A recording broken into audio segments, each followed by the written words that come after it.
Hello friends, welcome back my channel L के success academy. दोस्तों, जैसे कि आप सभी को पता होगा कि बिहार एसएससी के रूप में एक बहुत बड़ी वैकेंसी हमारे सामने है। निश्चित रूप से यह एक बहुत बड़ी अपॉर्चुनिटी है, क्योंकि जैसे कि आप सभी को पता होगा कि बिहार एसएससी की वैकेंसी हर साल नहीं आती है। निश्चित रूप से ये कम से कम 5 साल या 6 साल बाद ही अब आपको देखने को मिलेगा। हो सकता है कि नेक्स्ट जब इसका नोटिफिकेशन आए तो आपका उम्र ना बचे, या आप उस स्थिति में ना रहे कि आप पुनः इस एग्ज़ाम के लिए बैठ पाए। तो क्या एग्जैक्ट स्ट्रेटेजी होनी चाहिए ताकि हम वन शॉट में इसको क्लियर कर ले, इसके लिए हम आज चर्चा करेंगे। दोस्तों, जैसा कि आप सभी को पता होगा कि इस 12,000 समथिंग 12,199 के आसपास ये वैकेंसी है और इसमें तकरीबन 25 लाख स्टूडेंट जो है बैठ रहे हैं। निश्चित रूप से ये आसान होने वाला नहीं है। जब तक आप इसकी प्रिपरेशन नहीं करेंगे, ये नहीं निकल पाएगा। आपको ज़रूरत है एक सटीक स्ट्रेटेजी की और एक उचित गाइडेंस की, ताकि आप इस एग्ज़ाम को वन शॉट में क्लियर कर सकें। दोस्तों, यहाँ पे हम फ्री मॉक टेस्ट सीरीज ला रहे हैं और इसके अलावा यूट्यूब के माध्यम से कई सारे वीडियो आप लोगों के समक्ष लेके आऊँगा। उसमें उसी तरह के क्वेश्चन का सिलेक्शन होगा जो बार बार एसएससी में पूछे जाते हैं और पूछे जाने की संभावना है। दोस्तों, अगर आपको मेहनत करने की जुनून है, आपको लगता है कि हम मेहनत कर सकते हैं और आपको निश्चित रूप से सरकारी नौकरी चाहिए, एक सीट आप अपने लिए पक्का करना चाहते हैं, तो कहीं जाने की ज़रूरत नहीं है, कहीं भी 1 रुपये खर्च करने की ज़रूरत नहीं है। आप निश्चित रूप से हमारे साथ जुड़े। हम आपको क्वालिटी एजुकेशन के थ्रू क्वालिटी क्वेश्चन प्रैक्टिस देंगे, जो एग्ज़ाम में पूछे जाने की संभावना है और जिसके माध्यम से बहुत कम समय में हम आपको इसकी तैयारी करवा देंगे। ठीक है दोस्तों, तो चलिए स्टार्ट करते हैं आज के प्रैक्टिस सेट के। दोस्तों, वैसे तो हम आज ये प्रैक्टिस सेट 11 लेके आए हैं, लेकिन निश्चित रूप से हम आपको 1 से 10 तक जो है उसको भी हम करवा देंगे। ठीक है, चलिए स्टार्ट करते हैं। दोस्तों, इसमें क्वेश्चन नंबर फर्स्ट है कि अशोक मेहता समिति ने निम्नलिखित की सिफारिश की थी।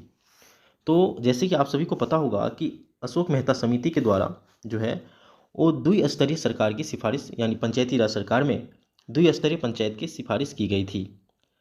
इसमें दोस्तों हर बार एक क्वेश्चन पूछा जाता है पंचायती राज से संबंधित कि 3 स्तरीय पंचायती राज की व्यवस्था की सिफारिश किसने की थी।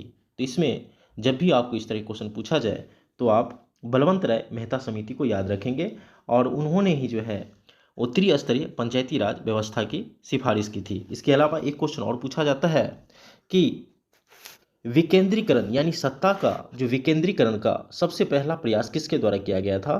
तो ये जो है बलवंत राय मेहता समिति के द्वारा ही किया गया था, और इन्हीं के सिफारिश पे 2 अक्टूबर 1959 को राजस्थान के नागौर में सबसे पहले जो है पंचायती राज व्यवस्था को लागू कर दिया गया था। ठीक है, तो इस तरह से क्वेश्चन नंबर 1 का आंसर जो है वो बी हो जाएगा। ठीक है दोस्तों, चलिए स्टार्ट करते हैं नेक्स्ट है हमारा कि प्रांतीय सरकारों का गठन निम्नलिखित में से किस अधिनियम के तहत किया गया था। तो फ्रेंड्स, प्रांतीय सरकार का जो गठन किया गया था ये 1935 यानी 1935 का अधिनियम के तहत जो है वो किया गया था।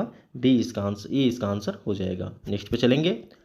नेक्स्ट है हमारा राष्ट्रीय सुरक्षा समिति का प्रधान कौन होता है। तो दोस्तों, राष्ट्रीय सुरक्षा समिति का जो प्रधान होता है ये राष्ट्रपति महोदय होता है। ठीक है, सी इसका आंसर हो जाएगा। नेक्स्ट पे चलेंगे। नेक्स्ट है हमारा कि ब्रिटिश शासन के दौरान भारत में उद्योगों का कोई स्वतंत्र विकास नहीं हुआ, इसका क्या कारण था। तो फ्रेंड्स, इसमें जो इसका आंसर होगा वो धनिक वर्ग द्वारा भू संपत्ति निवेश को तरजीह दिया जाना है, लेकिन यहाँ पे जो है तरजीह नहीं दिया जाना होगा। ठीक है, तरजीह नहीं दिया जाना, यहाँ पे क्वेश्चन मिसप्रिंट है। धनी वर्ग द्वारा भू संपत्तियों में निवेश को तरजीह नहीं दिया जाना, डी इसका आंसर हो जाएगा। नेक्स्ट पे चलेंगे। थांगटा किस राज्य का मार्शल आर्ट है। तो थांगटा जो है फ्रेंड्स ये एक प्रकार का मार्शल आर्ट है और ये मणिपुर में जो है ये काफ़ी फेमस है। नेक्स्ट पे चलेंगे। नेक्स्ट है कि किस अनुच्छेद के अनुसार भारत के राष्ट्रपति द्वारा राष्ट्रीय आपातकाल की घोषणा की जाती है। ठीक है दोस्तों, तो देख लेते हैं इसमें। तो दोस्तों, जैसा कि आपको पता होगा कि अनुच्छेद 352 के तहत जो है ये राष्ट्रीय आपात की घोषणा की जाती है। ठीक है, ये इसका आंसर हो जाएगा। नेक्स्ट पे चलेंगे। किस राज्य या केंद्र शासित प्रदेश में माउंट मणिपुर स्थित है। तो फ्रेंड्स, माउंट मणिपुर जो है कहाँ पे है बताइए। तो दोस्तों माउंट मणिपुर जो अवस्थित है ये अंडमान और निकोबार द्वीप समूह में जो है ये अवस्थित है। ठीक है, सी इसका आंसर हो जाएगा। नेक्स्ट पे चलेंगे। नेक्स्ट है हमारा कि बक्सा टाइगर रिजर्व किस राज्य में स्थित है। तो फ्रेंड्स ये बक्सा टाइगर रिजर्व जो है ये कहाँ पे अवस्थित है बताइए। तो फ्रेंड्स इसका जो आंसर होगा वो डी हो जाएगा, पश्चिम बंगाल।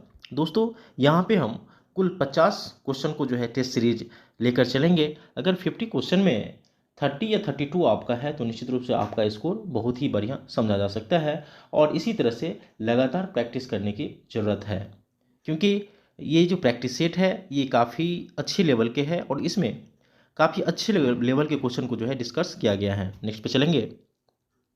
नेक्स्ट हमारा राज्य सरकार का संवैधानिक प्रमुख कौन होता है। तो फ्रेंड्स राज्य सरकार के जो संवैधानिक प्रमुख होता है ये राज्यपाल महोदय होते हैं। ठीक है, नेक्स्ट पे चलेंगे। भारत में योजना आयोग की स्थापना किस वर्ष की गई थी। फ्रेंड्स भारत में योजना आयोग की जो स्थापना हुई थी ये सन 1950 में हुई थी। ठीक है, ये इसका आंसर हो जाएगा। नेक्स्ट पे चलेंगे। भारतीय संविधान द्वारा प्रदत्त निम्नलिखित में से कौन सा अधिकार गैर नागरिकों को भी उपलब्ध है। तो फ्रेंड्स आपको पता होगा कि संवैधानिक निराकरण का जो अधिकार है, यानी संवैधानिक अगर कोई कहीं फंसता है या किसी भी तरह की कोई दिक्कत होता है तो संवैधानिक उपचार वो ले सकता है, कोर्ट में जाके कोर्ट के संरक्षण ले सकता है। और इस तरह से संवैधानिक निराकरण का अधिकार जो है ये विदेशी नागरिकों को भी उपलब्ध है। ठीक है, नेक्स्ट पे चलेंगे। नेक्स्ट क्वेश्चन है हमारा, लोक लेखा समिति अपनी रिपोर्ट प्रस्तुत करती है, ये किसको प्रस्तुत करती है। तो फ्रेंड्स लोक लेखा समिति जो होते हैं ये 30 माफ़ कीजिएगा 22 मेंबर का एक जो है वो समिति होता है। इसमें 15 मेंबर जो है वो लोकसभा से होते हैं और 7 मेंबर राज्यसभा से होते हैं, ये भी आप ध्यान रखेंगे। और ये जो अपना रिपोर्ट प्रस्तुत करते हैं ये लोकसभा स्पीकर को जो है वो प्रस्तुत करते हैं, बी इसका आंसर हो जाएगा। नेक्स्ट पे चलेंगे। बिहार के किस जिले में सोनपुर मेला आयोजित किया जाता है। तो फ्रेंड्स बिहार में आपको पता होगा कि सोनपुर मेले काफ़ी फेमस हैं और ये बिहार के सारण जिले में अवस्थित हैं और ये विश्व के सबसे बड़े पशु मेला के रूप में जाना जाता है, डी इसका आंसर हो जाएगा। नेक्स्ट पर चलेंगे। निम्नलिखित में से कौन सा मानव अधिकार संविधान के अंतर्गत मौलिक अधिकार हैं। तो फ्रेंड्स इसमें पूछा गया है कि कौन सा मानवाधिकार जो है वो संविधान के मौलिक अधिकार के अंतर्गत आते हैं। तो राइट टू एजुकेशन जो है फ्रेंड्स, राइट टू एजुकेशन ये मौलिक अधिकार में शामिल किया गया है और इस तरह से सी इसका आंसर हो जाएगा। नेक्स्ट पे चलेंगे। नेक्स्ट हमारे के निम्नलिखित कथनों में से कौन सा एक सही नहीं है, यहाँ पे सही नहीं पूछा गया है। तो फ्रेंड्स चलिए इसको रीड करते हैं। धन संपत्ति के मामले में राज्यसभा शक्तिहीन है, बिल्कुल सही है। ठीक है, इसके अलावा धन विधेयक की शुरुआत राज्यसभा में होती है, ये बिल्कुल गलत है, क्योंकि धन विधेयक की जो शुरुआत होती है ये लोकसभा से होती है। लोकसभा द्वारा पारित किए जाने के बाद राज्यसभा को 14 दिनों के भीतर विधेयक को पारित करना होता है, ये बिल्कुल सही है। अगर धन विधेयक को लोकसभा द्वारा पारित कर दिया जाता है और उसको अगर राज्यसभा में भेजे जाते हैं तो उसको 14 दिनों के भीतर पारित करके वापस लौटाना होता है। ठीक है, तो इस तरह से बी इसका आंसर हो जाएगा। नेक्स्ट पे चलेंगे। नेक्स्ट क्वेश्चन है फ्रेंड्स हमारा कि मेडिसिन पेटेंट पूल यानी मेडिसिन पेटेंट पूल एमपीपी किसका पहल है। तो फ्रेंड्स मेडिसिन पेटेंट पूल जो है ये संयुक्त राष्ट्र का एक पहल है। ठीक है, सी इसका आंसर हो जाएगा। नेक्स्ट पे चलेंगे। खाने के नमक NaCl किससे बनता है। तो फ्रेंड्स खाने के नमक NaCl जो है ये मजबूत अम्ल एवं मजबूत क्षार के जो है अवयव है और इससे ये बनता है। दोस्तों अगर आप किसी भी कंपटीशन की तैयारी करते हैं, चाहे वो बिहार टीचर हो, बिहार SSC हो या इससे मिलता जुलता चाहे BPSC हो, इन सब में ये प्रैक्टिस सेट काफ़ी कारगर होगा। क्योंकि अगर आपकी तैयारी का लेवल अभी से थोड़ा हाई लेके चलेंगे तो निश्चित रूप से आपके कट ऑफ जो है वो काफ़ी अच्छे हो जाएंगे। ठीक है, आपके स्कोरिंग जो है वो काफ़ी बूस्ट हो जाएंगे। ठीक है, तो इस तरह से मैं काफ़ी अच्छे प्रैक्टिस सेट लेके आया हूँ। निश्चित रूप से आप इसको लगाएं और कोशिश करें कि कम से कम 25 स्कोर करने का। 18 climate finance leadership initiative CFLI किसके द्वारा किया गया था। तो फ्रेंड्स ये जो किया गया था ये भारत और UK के द्वारा किया गया था, CFLI। ठीक है, डी इसका आंसर हो जाएगा। बिहार राज्य विभाजन पूर्व में कितने औद्योगिक क्षेत्र विकास प्राधिकरण थे, यानी विभाजन से पूर्व 2000 ईस्वी से पूर्व जो है वो बिहार में कितने औद्योगिक क्षेत्र थे। तो उस समय 6 औद्योगिक क्षेत्र थे बिहार में और इसमें आदित्यपुर, बोकारो, पटना, रांची, दरभंगा और मुजफ्फरपुर ये कुल औद्योगिक क्षेत्र अवस्थित थे, ये इसका आंसर हो जाएगा। नेक्स्ट पे चलेंगे। नेक्स्ट है फ्रेंड्स हमारा कि अखिल भारतीय ऋण और निवेश सर्वेक्षण पर नवीनतम सर्वेक्षण किसके द्वारा जारी किया गया है? तो फ्रेंड्स आपको पता होगा कि अखिल भारतीय ऋण और निवेश संरक्षण पर नवीनतम सर्वेक्षण हुआ है, और ये जो जारी किया गया है ये राष्ट्रीय सांख्यिकी कार्यालय NSO के द्वारा जारी किया गया है। नेक्स्ट पे चलेंगे। नेक्स्ट है 2G स्पेक्ट्रम में अक्षर G किस शब्द के लिए प्रयुक्त किए जाते हैं? तो फ्रेंड्स 2G या 4G जो होते हैं या 5G जो होते हैं ये जनरेशन होते हैं, ठीक है। तो निश्चित रूप से आपको पता होगा कि करंट में 5 जनरेशन चल रहा है और ये सी इसका आंसर हो जाएगा। नेक्स्ट पे चलेंगे कि बिहार की उस योजना का नाम बताए जो निर्यातमुखी इकाइयों की स्थापना की दिल्ली अपेक्षित उच्च स्तरीय अवसंरचनात्मक सुविधाओं के निर्माण पर ध्यान देती है। तो फ्रेंड्स बताइए कौन सा होगा? तो फ्रेंड्स ये जो होगा sport promotion industrial park IP जो है IPIP इसका आंसर हो जाएगा, और इसी के देख रेख में जो है स्पोर्ट का प्रमोशन या निरीक्षण किया जाता है। नेक्स्ट पे चलेंगे। नेक्स्ट है हमारा कि संवहनी पौधे में पानी ऊपर किससे आता है? तो फ्रेंड्स संवहनी जो पौधे होते हैं जिसके जो जड़ें होते हैं वो बहुत पतले होते हैं बालों की तरह, और इसमें जो पानी ऊपर की तरफ आते हैं ये जाइलम टिश्यू के द्वारा होता है, ठीक है। डी इसका आंसर हो जाएगा जाइलम टिश्यू।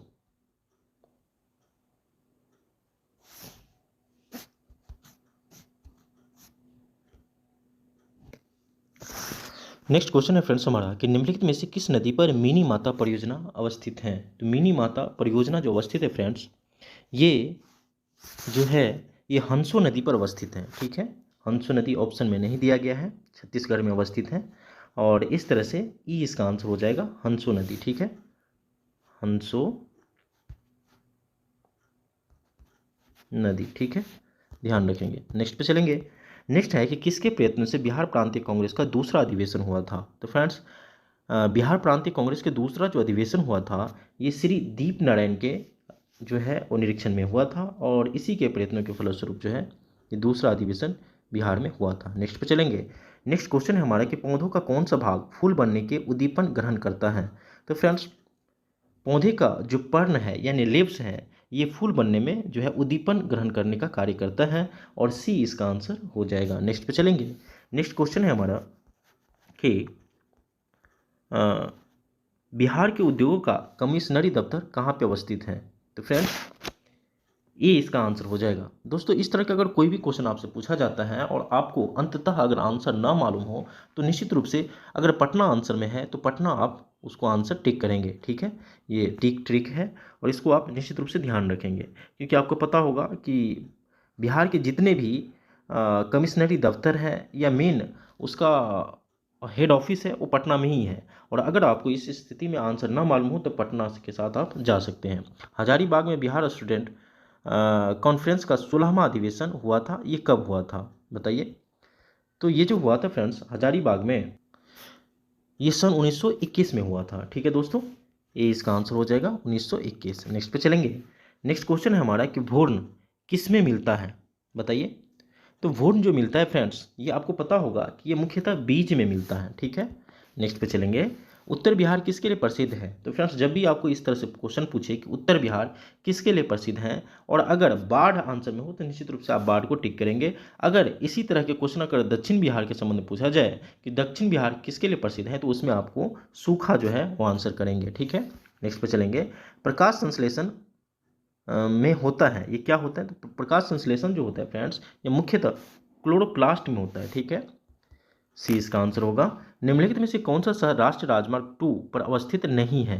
ये नहीं पूछा गया है, तो फ्रेंड्स आपको पता होना चाहिए कि पटना जो है पटना ये राष्ट्रीय राजमार्ग 2 पे अवस्थित नहीं है, ठीक है। नेक्स्ट पे चलेंगे। सहज प्रणाली का परिवर्धन निम्नलिखित में से कौन सा है? दूसरी बात फ्रेंड्स आप ध्यान रखेंगे कि अगर जब भी आपको नेशनल हाईवे 2 के लिए पूछा जाए तो दिल्ली से कोलकाता को जो जोड़ने वाली हाईवे है उसी को नेशनल हाईवे 2 कहा जाता है, ठीक है। नेक्स्ट है कि सहज प्रणाली का परिवर्धन निम्नलिखित में से किसके द्वारा किया जाता है? तो सहज प्रणाली का परिवर्धन जो है वो स्वपोषी क्रिया के द्वारा किया जाता है, और सी इसका आंसर हो जाएगा। नेक्स्ट पे चलेंगे। सुरंग के पार बिहार पुस्तक के लेखक कौन है? तो फ्रेंड्स सुरंग के पार बिहार की पुस्तक के लेखक जो है ये कुमार दिनेश है, ठीक है। नेक्स्ट पे चलेंगे। नेक्स्ट क्वेश्चन है फ्रेंड्स हमारा कि जेनेटिक्स निम्नलिखित में से किसका अध्ययन है? तो आपको पता होगा कि आनुवांशिकता के अध्ययन को जेनेटिक्स कहा जाता है और डी इसका आंसर हो जाएगा। नेक्स्ट पे चलेंगे, बिहार का न्यूनतम जनसंख्या वाला जिला कौन सा है? तो फ्रेंड्स बिहार के सबसे न्यूनतम जनसंख्या वाला जिला शेखपुरा है। सबसे छोटा जिला अगर पूछा जाए तो बताइए कौन सा होगा सबसे छोटा जिला? तो फ्रेंड्स सबसे छोटा तो छोटे जिला में हमेशा आप शिवहर को टिक करेंगे। अगर आपको सबसे बड़ा जिला पूछा जाए तो पश्चिम चंपारण को आप टिक करेंगे। ठीक है, चलते हैं नेक्स्ट पे। यहाँ पे जो है शेखपुरा जो है जनसंख्या के अनुसार सबसे छोटा जिला है। अगर जनसंख्या में सबसे बड़ा पूछा जाए तो पटना होगा। ठीक है, इस तरह से ये चारों पॉइंट को आप ध्यान रखेंगे। नेक्स्ट पे चलेंगे। नेक्स्ट है क्वेश्चन हमारा कि बिहार के प्रमुख समाचार पत्र बिहारी के संपादक कौन है? तो फ्रेंड्स बिहार के प्रमुख समाचार पत्र बिहारी के संपादक जो है ये बाबू महेश्वरी प्रसाद हैं। ठीक है, डी इसका आंसर हो जाएगा। नेक्स्ट पे चलेंगे, कयाल क्या है? तो फ्रेंड्स कयाल जो है ये केरल के लैगून झील है। ठीक है, बी इसका आंसर हो जाएगा। नेक्स्ट पे चलेंगे, बिहार में यद्यपि जमींदारी सर्वाधिक रूप से 1952 में हटा दी गई थी, यद्यपि भूमि नियंत्रण का सामाजिक आधार निम्नलिखित के हाथों में रह गया। फ्रेंड्स एक विडंबना है कि बिहार में सबसे पहले जमींदारी उन्मूलन प्रथा लागू हुई थी और जमींदारी प्रथा का उन्मूलन का प्रभाव सबसे ज़्यादा बिहार में ही पड़ा है कि ये पूरी तरह से लागू नहीं हो पाया। ठीक है, यानी कहा जाए कि सबसे जो फेल कहा जाए जमींदारी प्रथा उन्मूलन का तो बिहार में ही है। इसमें जो है प्रधान हिंदू जाति के हाथों में जो हिंदू जाति के प्रधान है उसमें जमीनों का एक बहुत बड़ा टुकड़ा इसके हाथों में चला गया है। ठीक है, यानी कि जमींदारी उन्मूलन प्रथा जो है बिहार में सही तरह से लागू नहीं हुआ है। राजकुमार शुक्ल किस गांव के निवासी थे? तो फ्रेंड्स राजकुमार शुक्ल जो है ये मुरली भरावा के रहने वाले थे और ये क्वेश्चन काफ़ी बार बीपीएससी में भी पूछा जाता है। नेक्स्ट पे चलेंगे। नेक्स्ट है हमारा कि श्री निवारण चंद्रन दास गुप्ता थे, ये कौन थे बताइए? तो ये जो थे फ्रेंड्स ये पुरुलिया से जो है ये काफ़ी विख्यात व्यक्ति थे। ठीक है, बिहार के सम्मानजनक व्यक्ति थे और इसी के संबंध में ये क्वेश्चन पूछा गया है। ठीक है, निवारण चंद्रन दास गुप्ता के बारे में। नेक्स्ट पे चलेंगे, लॉर्ड सिन्हा ने 1921 में कहाँ के गवर्नर के पद से त्याग दिया था? तो फ्रेंड्स ये 1921 की पूछ रहा है और आपको पता होगा कि 1936 तक बिहार और उड़ीसा सम्मिलित था और उस समय गवर्नर जनरल कौन थे? तो लॉर्ड सिन्हा थे और उसी समय जो है इन्होंने गवर्नर जनरल के पद से त्यागपत्र दे दिया था। पूर्वी मध्य रेलवे क्षेत्र का मुख्यालय कहाँ पर अवस्थित है? तो आपको पता होगा कि पूर्वी रेलवे का जो मुख्यालय है ये हाजीपुर में अवस्थित है।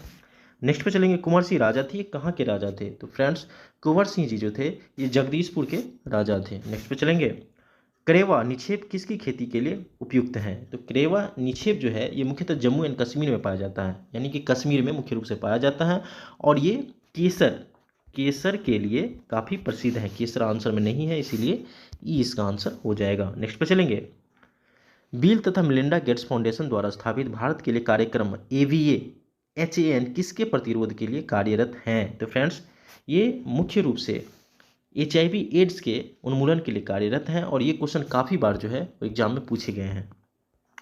कुरियर सेवा में प्रतिस्पर्धा के लिए भारतीय डाक विभाग ने द्रुत डाक सेवा का आरंभ किया था और ये कब किया था बताइए? तो फ्रेंड्स भारतीय डाक द्वारा द्रुत सेवा का आरंभ 1986 में किया गया था। फ्रेंड्स जब भी डेट से संबंधित क्वेश्चन पूछा जाए तो आप इसको जो है दूसरे क्वेश्चन से लिंक करके याद कर सकते हैं। जैसे कि पर्यावरण संरक्षण अधिनियम भी 1986 में लागू हुआ था और उसी से रिलेट करके आप इसको भी याद करेंगे, तभी ये काफ़ी समय तक आपको याद रहेगा। नेक्स्ट पे चलेंगे, निम्नलिखित में से कौन शहर गंगा नदी के किनारे अवस्थित नहीं है? यहाँ नहीं पूछा गया है। तो फ्रेंड्स इसमें भागलपुर, उत्तरकाशी और कानपुर ये तीनों गंगा नदी के किनारे अवस्थित हैं, लेकिन फतेहपुर जो है ये गंगा नदी के किनारे अवस्थित नहीं है। ए इसका आंसर हो जाएगा। भारतवर्ष सर्वप्रथम दूरभाष का प्रादुर्भाव किस वर्ष हुआ था? तो फ्रेंड्स भारतवर्ष में दूरभाष का सर्वप्रथम प्रादुर्भाव जो हुआ था ये 1881 टू 82 में हुआ था। ठीक है, लास्ट क्वेश्चन है फ्रेंड्स हमारा कि कौन सा दिन डायबिटीज दिवस के रूप में मनाया जाता है? तो फ्रेंड्स आपको पता होगा कि 14 नवंबर को जो है ये डायबिटीज दिवस के रूप में मनाया जाता है। ठीक है, तो इस तरह से हमने 50 क्वेश्चन को डिस्कस किए हैं। निश्चित रूप से अगर आपको ये क्वेश्चन अच्छा लगे, सेट अच्छा लगे तो इसको लाइक कर सकते हैं तथा अपने फ्रेंड्स के साथ भी शेयर कर सकते हैं। दोस्तों इसी के साथ मैं ये वीडियो को समाप्त करता हूँ। जल्द ही हम इसके नेक्स्ट सीरीज को भी लाएंगे। तब तक के लिए जय हिंद, जय भारत।